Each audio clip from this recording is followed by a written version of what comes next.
I don't. Kellie's pretty much perfect at all Oh, episodes, but never, we've never. struggled, you know. The Kellie, struggle is very real. We I have a almost difficult life over here. um Kellie, I almost didn't want to end that last topic because I knew what was coming next, and I don't Yeah. know how to break it down. But I even here comes me flubbing. Mhm. Get the words out, Ronnie. What I wanted to do right now, and I didn't even know I had to ask Kellie, or not ask, but communicate with you. Like, where does this fit? This is kind of what we were talking about, being real versus, you don't have to share everything. So I almost Right. wasn't going to share this because it's for me. However, when an impact is made on somebody, I think you have to show it. You have to share it. Oh, yeah. So going back 20 years, and you can help me with this conversation too, Kellie, because I'm like, got to get it right. It's a celebration. So going back 20 years, Kellie and I met well, it will be 20 years soon, actually, because 2023 is here, and for the most part, and we met in 2003. So she worked on the Kiss FM side, Kellie did. I worked on the Hot 92 Jam side. So we were like working We were similar still in the same building because it was and worked owned a by the lot of same. events together, but Yeah. we were different teams. Right. Um, and 20 years later, we're friends, and tons of us are still really close. So Kellie didn't spend as much quality time with this next particular individual, but this particular individual was somebody who became an early mentor to a very shy Ronnie, shy Ronnie. Can you imagine? um, and we've understood that, Kellie, because we've talked about like how I was shyer in high school, and then when I got into radio, I really, really like became like a great version of myself. However, today I want to honor and celebrate the life of JOSEFA Salinas, who was a radio personality, as well as a talent manager. She managed, the hip hop artist Coolio as well in the '90s, in the heyday and all that stuff. And Mhm. she was just a beautiful, beautiful radio personality meets community activist. I mean, the slashes were across the board.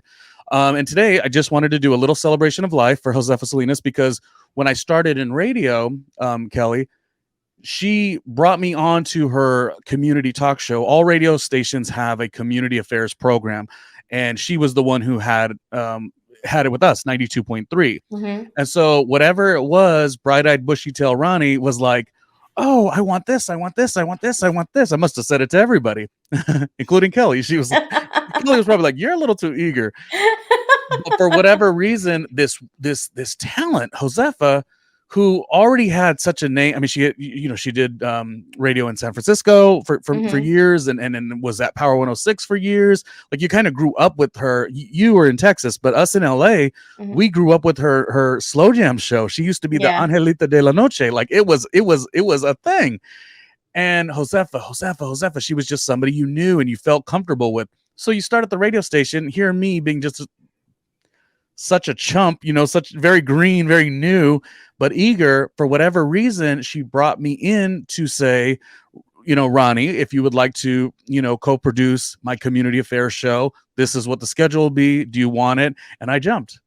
I jumped and I jumped and I jumped and I jumped. And she was and will always be my first ever, I would say, radio mentor, but I would also say, sorry if I'm talking too much. Am I No, no. I mean, it's more so like a life mentor of all the things that she did, because I remember just I was so in awe of her. I didn't know her very well. I had like said hello and kind of met her briefly a couple times, but I was always such an admirer of hers, being one of the only females there.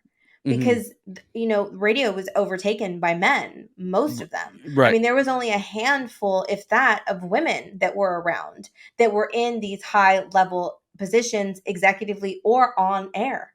Mhm. And that was one thing that I always found so impressive, was that she was always able to stand her own and be such a force, by herself, being the person that she was and having the voice that she did. And it was Yeah. amazing. And I loved that. So I definitely appreciate her impact just on, entertainment and on the world and on everyone around her, because she was always so giving of that energy. And when Mhm. you were around her, you couldn't help but be motivated and want to be more and Right. become that eager person because that's what she like filled you with. And that's nice. You know how you go to a mentor or somebody that you admire sometimes and it's just like, ugh.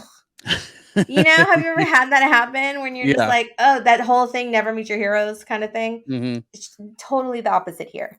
Like she was everything you wanted her to be and so much more, And which is awesome. I think she was confident in the way that she, what do they say? Teach people how to treat you. Like Mhm. as much as she was successful and warm and giving, she all you didn't mess around either. You No, had to come yeah. with your absolute best. And as a 21-year-old starting in radio, that meant everything to me. And the reason that it's really affecting me in this moment is because I've been thinking a lot about this lately. And we got to get to this the next segment too. But I really wanted to celebrate Josefa because she was very, very instrumental in my early career and even now.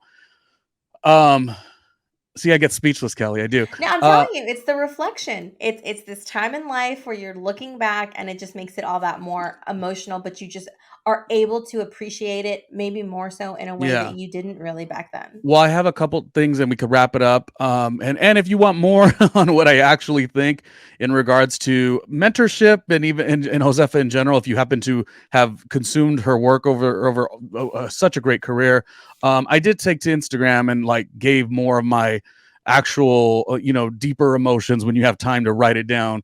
Sometimes talking in person is a little more challenging, but two things that strike me 100% right now is I have been learning, Kelly, that it's weird because I felt so good, much like I said, I liked how when I'm around somebody a couple years older, I could, extract that tutelage from them.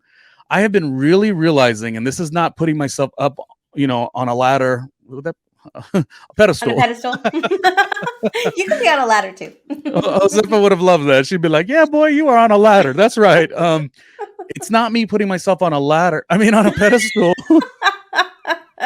He wants to be up on that ladder, hanging on Yeah, all yeah, of yeah. us. Boy, he didn't have confidence until he met Josefa, and now he has it all. But it's I'm learning that I think what I'm trying to say is roles. She was that role to a young 21-year-old me. Mm, And I'm not saying there's anyone looking for my tutelage, but it just shows that by the way you move, by the way you dictate your life, by the way you communicate with people, by the way your career has ups and downs and your tenacity, you are in some way, Kelly, you, me, I think we are yeah. mentoring or we have an opportunity here. And because what I'm saying is Josefa could have just been about herself.